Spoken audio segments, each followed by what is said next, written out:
அனைவருக்கும் வணக்கம் மக்களே. இந்த ஒரு வீடியோவில் நம்ம எதை பற்றி பார்க்க போகிறோம் அப்படின்னா, எல்லாருமே ஃபோட்டோலே தம்ப்நெயிலே டைட்டிலே பார்த்துருப்பீங்க மக்களே. அவங்க 2025 டு 2026 ஆண்டிற்கான புதிய விஏஓ உதவியாளர் வேலைவாய்ப்புக்கான நோட்டிஃபிகேஷன் அஃபிஷியலாக ரிலீஸ் பண்ணியிருக்கிறாங்க. இந்த வேலைவாய்ப்புக்கு கிட்டத்தட்ட 2299 அஃபிஷியல் வேகன்சி கிடைச்சிருக்குதுங்க. சரிங்களா? இந்த வேலைவாய்ப்பை பொறுத்த வரைக்கும் நமக்கு 2 வருஷமா எந்த விதமான நோட்டிஃபிகேஷனும் எந்த விதமான அப்டேட்டுமே கிடைக்காமலே இருந்தது. அந்த வேலைவாய்ப்பை இப்போ 2025ல் இந்த ஜூலை மாதம் அப்டேட் பண்ணியிருக்கிறாங்க. நோட்டிஃபிகேஷனை விட்டுருக்கிறாங்க. அதே மாதிரி நமக்கு இந்த வேலை ஈஸியாக நம்ம எப்படி நம்ம வாங்குறது, அதற்கான ஸ்ட்ராட்டஜிஸ் நம்மக்கிட்ட இருக்குது. ஸோ அதை பற்றின முழுமையான அப்டேட் பார்க்க போகிறோம். அது மட்டும் இல்லாமல் இதில் நமக்கு டோட்டல் நம்பர் ஆஃப் வேகன்சின்னு டோட்டலாக பார்த்தீங்கன்னா 2299 அஃபிஷியல் வேகன்சி கிடைச்சிருக்குது. இதில் ஒவ்வொரு மாவட்ட வாரியாக எவ்வளவு வேகன்சி கிடைச்சிருக்குது அதற்கான அப்டேட் பார்க்க போகிறோம்.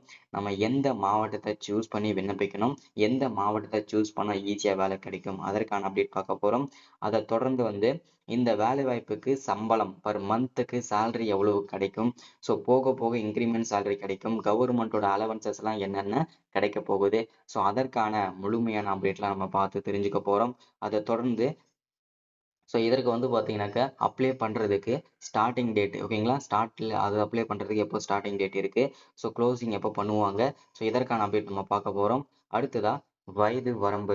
இந்த வேலை வாய்ப்புக்கு விண்ணப்பிக்கிறதுக்கு என்ன வயசுல இருந்து என்ன வயசு வரைக்கும் மினிமம் நீங்கள் அப்ளை பண்ணிக்கலாம் அப்படின்றத சொல்லியிருக்கிறாங்க. ஸோ அதற்கான அப்டேட்டுமே நம்ம பார்த்து தெரிஞ்சுக்க போகிறோம்.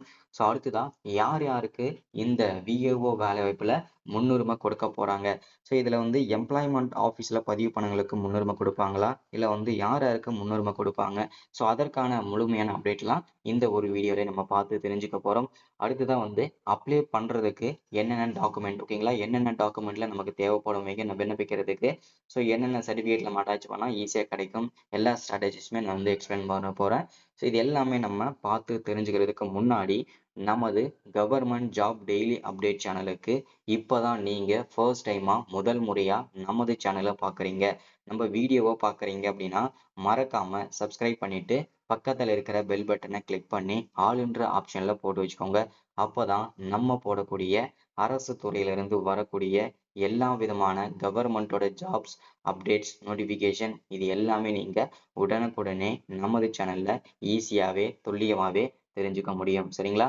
ஸோ அது மட்டும் இல்லாமல் உங்களுடைய ஃப்ரெண்ட்ஸ் ரிலேட்டிவ்ஸ் கான்டாக்டில் இருக்கிறவங்க எல்லாருக்குமே ஷேர் பண்ணிங்கன்னா ரொம்ப ரொம்ப பயனுள்ளதாகவே இருக்குங்க. ஏன்னா இந்த மாதிரி முக்கியமான வீடியோஸ் அப்டேட் நோட்டிஃபிகேஷன்லாம் நமது சேனலில் தான் ரெகுலராக அப்டேட் ஆகிட்டு இருக்கும். முடிஞ்ச அளவுக்கு எல்லாருமே ஷேர் பண்ணிங்கன்னா இந்த மாதிரி கவர்மெண்ட்டில் வரக்கூடிய அஃபிஷியல் வீடியோஸ் நோட்டிஃபிகேஷன் வந்துடும். அது மட்டும் இல்லாமல் கவர்மெண்டோட அஃபிஷியல் ஸ்கீம்ஸ் வீடியோஸும் உங்களுக்கு கிடைச்சிருங்க. சரிங்களா? சரி, ஓகே, வாங்க வீடியோக்குள்ளே போயிட்டு இதற்கான முழுமையான தகவலை பார்த்துக்கலாம். ஸோ இங்கே தெளிவாக மென்ஷன் பண்ணி கொடுத்துருக்காங்க பாருங்க. Tamil Nadu village assistant recruitment 2025. So டோட்டலாக நமக்கு 2299 அஃபிஷியல் வேகன்சி வில்லேஜ் அசிஸ்டன்ட் வேகன்சிக்காக கொடுத்துருக்குறாங்க. சரிங்களா? ஸோ 10ஆம் வகுப்பு நீங்கள் படிச்சிருந்தீங்கன்னாவே இந்த வேலை வாய்ப்புக்கு போதுமானது அப்படின்னு சொல்லியிருக்கிறாங்க. ஸோ சேலரி 11,200 ஸ்டார்ட் பண்ணி 35,000 வரைக்கும் இதற்கு பர் மந்த்துக்கு சேலரி கிடைக்கும்னு சொல்லியிருக்கிறாங்க. ஸோ அதற்கான அப்டேட்டுமே நம்ம பார்த்து தெரிஞ்சுக்கலாங்க. சரிங்களா? ஸோ ஃபர்ஸ்ட் நம்ம எந்த துறையிலிருந்து இந்த வேலை வாய்ப்புக்கான நோட்டிஃபிகேஷன் கொடுத்துருக்காங்க அப்படின்னு கேட்டிங்கன்னா, தமிழ்நாடு ரெவன்யூ டிபார்ட்மெண்ட். சரிங்களா? தமிழ்நாடு வருவாய் துறையிலிருந்து தான் இந்த வேலை வாய்ப்புக்கான புதிய நோட்டிஃபிகேஷன் அஃபிஷியலாக கிடைச்சிருக்குதுங்க. ஜாப்போட கேட்டகரியை பொறுத்த வரைக்கும் நிரந்தரமான ஒரு அரசு வேலை தாங்க. ஸோ நிரந்தரமான ஒரு அரசு வேலை இருந்ததுன்னா கண்டிப்பாக நமக்கு லைஃப் செட்டில் ஆகணும்னு ஒரு ஞாபகம் இருந்ததுன்னா, கண்டிப்பாக உங்களுக்கு ஒரு ஆசை இருந்ததுன்னா கண்டிப்பாக இந்த வேலையை ட்ரை பண்ணுங்க. கண்டிப்பாக உங்களுக்கு அரசு வேலை உண்டு. சரிங்களா? ஸோ அதுவும் நம்ம சொல்கிற மாதிரி நீங்கள் விண்ணப்பிச்சிங்கன்னா ஈஸியாகவே வாங்கிக்கலாம். ஸோ அடுத்ததாக ஜாப்போட டைப்பை பொறுத்த வரைக்கும் நிரந்தரமான ஒரு அரசு வேலை தான், ரெகுலரான ஒரு அரசு வேலை தான். இதில் கான்ட்ராக்ட் பேஸ் பண்ணி வேலையோ இல்லை பகுதி நேர வேலையோ அந்த மாதிரி எதுவுமே கிடையாது. நிரந்தரமான ஒரு அரசு வேலை தான். டோட்டல் போஸ்டிங் அப்படின்னு பார்த்தோம்னா நமக்கு 2299 அஃபிஷியல் வேகன்சி கிடைச்சிருக்குதுங்க. இந்த வேகன்சியை வச்சு தான் நம்ம விண்ணப்பிக்கணும். இதில் ஒவ்வொரு மாவட்டத்துக்கும் நம்ம வேகன்சி தனித்தனியாக பிரித்து கொடுத்துருக்குறோம். ஸோ அதில் என்னென்ன வேகன்சி இருக்குன்றது தெளிவாக மென்ஷன் பண்ணி பார்க்கலாம். சரிங்களா? அடுத்தது ஜாபோட லொகேஷனை பொறுத்த வரைக்கும் இந்த ஆல் ஓவர் தமிழ்நாடு, அதாவது 38 மாவட்டத்துல எங்க வேணாலும் உங்களுக்கு போஸ்டிங் கொடுப்பாங்க. ஸோ இது வந்து ரேர் தான். நீங்க எந்த மாவட்டம் இருக்கீங்களோ அதே மாவட்டத்துல தான் போஸ்டிங் கொடுப்பாங்க. ரேரா தான் அடுத்த மாவட்டங்களுக்கு உங்களுக்கு போஸ்டிங் கொடுப்பாங்க. சரிங்களா? ஸோ அடுத்ததா எலிஜிபிலிட்டி. ஸோ எலிஜிபிலிட்டியை பொறுத்த வரைக்கும் யாரெல்லாம் நீங்க விண்ணப்பிக்கலாம் அப்படின்னா 38 மாவட்டத்துல யார் வேணும்னாலும் விண்ணப்பிக்கலாம். ஸோ நான் இல்லை நான் இப்பதான் படிச்சுட்டு இருக்கிறேன், இப்பதான் 12th படிச்சுட்டு இருக்கேன் அப்படின்னா நீங்களுமே இந்த வேலைக்கு விண்ணப்பிக்கலாம். ஸோ இல்லை நான் வந்து ஒர்க் பண்ணிட்டு இருக்கிறேன் அப்படின்னா நீங்களும் விண்ணப்பிக்கலாம். இல்லை வந்து நான் வந்து ப்ரைவேட்ல ஒர்க் பண்ணிட்டு இருக்கேன் அப்படின்னா நீங்களுமே அப்ளை பண்ணிக்கலாம். ஓகேங்களா? ஸோ எல்லாருமே நீங்க விண்ணப்பிச்சுக்கலாம். ஸோ அடுத்ததான் வந்து அப்ளை பண்றதுக்கு ஸ்டார்டிங் டேட் என்ன, எண்ட் டேட் என்ன, இது ரொம்ப அவசியங்க. ஸ்டார்டிங் டேட் வந்து இதுக்கு வந்து பாத்தீங்கன்னாக்க வரக்கூடிய 5ஆம் தேதியிலிருந்து விண்ணப்பிக்கலாங்க. ஸோ அதுல இருந்து 30ஆம் தேதி வரைக்கும் இதுக்கு விண்ணப்பிக்கிறதுக்கு சொல்லியிருக்காங்க. டேட் வந்து கன்ஃபார்ம் பண்ணியிருக்கிறாங்க. சரிங்களா? ஸோ அடுத்ததான் வந்து பாத்தீங்கன்னாக்க இப்போ என்ன போஸ்டிங் பிளஸ் வேகன்சின்னு கொடுத்துருக்காங்க. ஸோ போஸ்டிங்கை பொறுத்த வரைக்கும் வில்லேஜ் அசிஸ்டன்ட் போஸ்டிங்காக தான் நமக்கு நோட்டிஃபிகேஷன் கொடுத்துருக்காங்க. ஸோ அது வந்து டோட்டலாக நமக்கு 2299 அஃபிஷியல் வேகன்சி தாங்க கிடைச்சிருக்குது. சரிங்களா? ஸோ அதுலையுமே தெளிவாக பார்த்துக்கோங்க. இப்போ எல்லாருமே நியூஸ் பேப்பர் பார்க்குறவங்களா இருந்தீங்கன்னா இந்த அப்டேட் உங்களுக்கு கண்டிப்பாக தெரிஞ்சிருக்கும். அது என்ன அப்டேட் அப்படின்னா இந்த கிராம உதவியாளர் வேலை வாய்ப்புக்கான நோட்டிபிகேஷன் ஜூன் 18ஆம் தேதி நியூஸ் பேப்பர்ல கொடுத்திருந்தாங்க. சரிங்களா? தினமலர் பேப்பர்ல. ஸோ அதுல வந்து அந்த வேலைக்கான நோட்டிபிகேஷன் இங்க நியூஸ் பேப்பர் கட்டிங்கோட கொடுத்துருக்கேன் உங்களுக்கு. ஸோ டோட்டலா 2299 கிராம உதவியாளர்கள் காலியிடங்களை அரசு நிரப்பும் நடைமுறை. ஆட்சியர்களுக்கு, மாவட்ட ஆட்சியர்களுக்கு தமிழக அரசு கடிதம் எழுதியிருக்காங்க. என்னன்னா தமிழ்நாடு முழுவதும் ஜூன் 3 ஆண்டுகளாக காலியாக உள்ள 2299 கிராம உதவியாளர் காலியிடங்களை நிரப்பும் நடைமுறைகளை மாநில அரசு வெளியிட்டுள்ளது. இதற்கான கடிதத்தை அனைத்து மாவட்ட ஆட்சியர்களுக்கும் வருவாய் நிர்வாக ஆணையர் சாய்குமார் அனுப்பியுள்ளார். அவரது கடிதத்தின் விவரம்: தமிழ்நாடு முழுவதும் காலியாக உள்ள 2299 கிராம உதவியாளர் பணியிடங்களை நிரப்புவதற்கான நடவடிக்கைகள் எடுக்கப்பட்டுள்ளன அப்படின்னு சொல்லியிருக்காங்க. அதன்படி வட்டார அளவில் செய்தித்தாள்களில் விளம்பரங்கள் வெளியிடப்பட்டு காலியிடங்கள் நிரப்பப்பட வேண்டும். காலியிடங்களை நிரப்புவதற்கான அறிவிப்பு நடவடிக்கைகளை ஜூலை முதல் வாரத்திற்குள் முடிப்பது அவசியமாகும். பணியிடங்களை நிரப்புவதற்கான அறிவிப்பை வெளியிடப்பட்டு 30 நாளுக்குள் விண்ணப்பங்கள் பெறப்பட வேண்டும். கிராம உதவியாளர் பணிக்கு எழுத்து மற்றும் வாசிப்பு திறன் அத்தியாவசியமாகும். தேர்வுக்கான விண்ணப்பங்கள் தேர்வர்களிடம் பெறப்பட்ட தேதியிலிருந்து 10 தினங்களுக்குள் இந்த தேர்வை அழைப்பு கடிதத்தை, அதாவது இன்டர்வியூ கார்டை நீங்க அனுப்பணும் அப்படின்னு சொல்லியிருக்கிறாங்க. தகுதியான அனைத்து தேர்வர்களும் தேர்வுக்கான அழைப்பு கடிதத்தை பெற்றுள்ளதா என்பதை உறுதிப்படுத்தி செய்த பிறகு 21 நாட்களுக்குள் அந்த இன்டர்வியூ நடத்தி முடிக்கணும் அப்படின்றத மென்ஷன் பண்ணியிருக்காங்க. 15 தினங்களுக்குள் நேர்முக தேர்வை நடத்த வேண்டும். அதுல செலக்ட் ஆனவங்க நீங்க வந்து பணியில ஜாயின் பண்ணிக்கலாம்னு சொல்லியிருக்கிறாங்க. ஸோ 3 ஆண்டுகளாக காலியாக உள்ள 2299 காலியிடங்களை நிரப்ப அரசு மாவட்ட ஆட்சியர்களும் நடவடிக்கை எடுக்க வேண்டும் என தெரிவிக்கப்பட்டிருக்கு. சரிங்களா? ஸோ இது எல்லாமே அதே மாதிரி ஒவ்வொரு மாவட்ட வாரியா எவ்வளவு வேகன்சி இருக்குன்றதை இங்க மென்ஷன் பண்ணி சொல்லியிருக்கிறாங்க.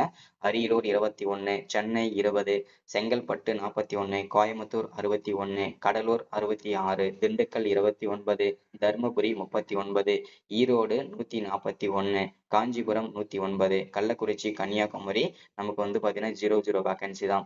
கரூர் மாவட்டத்துக்கு 27 vacancy, Krishnagiri 33 vacancy, Madurai 155 vacancy, Mayiladuthurai 13 vacancy, Nagapattinam 5 vacancy, Namakkal 68 vacancy, Perambalur 21 vacancy, Pudukkottai 27 vacancy, Ramanathapuram 29 vacancy, Ranipet 43 vacancy, Salem 105 vacancy, Sivaganga 46 vacancy, Thanjavur 305 vacancy, Theni 25 vacancy, Tirunelveli 45 vacancy, Tiruppur 102 vacancy, அடுத்து Tiruvarur 139 vacancy, Tiruvallur 151 vacancy, Tiruchirappalli 104 vacancy, Thoothukudi 27 vacancy, Nilgiris 0 vacancy, Tenkasi 18 vacancy, Tirupattur 32 vacancy, Virudhunagar 38 vacancy, Vellore 30 vacancy, Villupuram 31 vacancy. டோட்டலா நமக்கு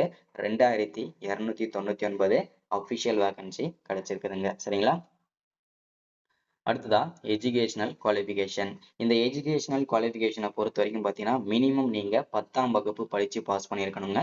அதற்கு மேல நீங்க 12வது degree, diploma, IT, UG, PG, master degree, any degree எத்தனை degree முடிச்சிருந்தாலுமே நீங்க எலிஜிபிள் தான். ஸோ மினிமம் குவாலிஃபிகேஷன் 10ஆம் வகுப்புங்க. சரிங்களா? ஸோ அதற்கு அடுத்தது வயது வரம்பு. வயது வரம்பை பொறுத்த வரைக்கும் 21 வயசுல இருந்து 32 வயசு வரைக்கும் காமனா இருக்கிறவங்க அப்ளை பண்ணிக்கலாம். எஸ்சி, எஸ்டி, பிடபிள்யூ இருக்கீங்கன்னா நீங்க 37 வயசு வரைக்கும் அப்ளை பண்ணிக்கலாம். உங்களுக்கு 5 வருஷம் வயது தளர்வுங்க. அடுத்தது நீங்க பிசி, எம்பிசி, எச்சிஏ இந்த கேட்டகரியில வரீங்க, ஓபிசில வரீங்க அப்படின்னா உங்களுக்கு 35 வயசு வரைக்கும் விண்ணப்பிச்சுக்கலாம். உங்களுக்கு வந்து 3 வருஷம் வயது தளர்வுங்க. சரிங்களா? அடுத்ததான் சேலரி. இதற்கான பர் மந்த்துக்கு சேலரி எவ்வளோ அப்படின்னு கேட்டீங்கன்னா 11,100 ஸ்டார்ட் பண்ணி 35,000 வரைக்கும் இதற்கு பர் மந்த்துக்கு சேலரி வந்து கிடைக்குங்க. சரிங்களா? அடுத்ததான் செலக்ஷன் ப்ராசஸ். இந்த செலக்ஷன் ப்ராசஸை பொறுத்த வரைக்கும் பார்த்தீங்கன்னா கண்டிப்பா எக்ஸாம் இருக்குங்க. ஸோ அந்த எக்ஸாம் எப்படி இருக்குன்றத அடுத்த வீடியோவில் வந்து எப்படி எக்ஸாமுக்கு நீங்க ப்ரிப்பேர் பண்ணணும், என்னென்ன சிலபஸ் கவர் பண்ணணும், எப்படி நம்ம எக்ஸாம் அட்டன் பண்ணணும், எப்படி அட்டன் பண்ணா எப்படி எக்ஸாம் எழுதுனா நம்ம வந்து ஈஸியாக அதில் பாஸ் பண்ண முடியும், அதுக்கான ஸ்ட்ராட்டஜிஸ் எல்லாம் அடுத்த வீடியோவில் இருக்கும். ஸோ அடுத்ததான் இன்டர்வியூ. ஓகேங்களா? ஸோ கண்டிப்பாக பர்சனல் இன்டர்வியூஸ் இருக்கும். ஸோ என்னென்ன வகையான நிலங்கள் இருக்கு, நீங்க ஒர்க் பண்ற இடத்துல, அதாவது ஒர்க் பண்ண போற இடத்துல, நீங்க விண்ணப்பிச்ச இடத்துல என்னென்ன வகையான நிலங்கள் இருக்கு, ஸோ அங்க என்னென்ன வகையான பயிர்கள் இடுறாங்க, ஸோ இது எல்லாமே நீங்க தெரிஞ்சுக்கணும். அங்க இருக்கிற கமெண்ட்ஸ் எல்லாமே. ஓகேங்களா? ஸோ அடுத்ததான் உங்களுக்கு கடைசியா சைக்கிள் ஓட்ட வைப்பாங்க, டாக்குமெண்ட் வெரிஃபிகேஷன் நடக்கும். சரிங்களா? அப்ளிகேஷன் ஃபீஸை பொறுத்த வரைக்கும் பார்த்தீங்கன்னாக்கா எஸ்சி, எஸ்டி, பிடபிள்யூ கேட்டகரிங்களுக்கு யாருக்குமே ஃபீஸ் கிடையாது.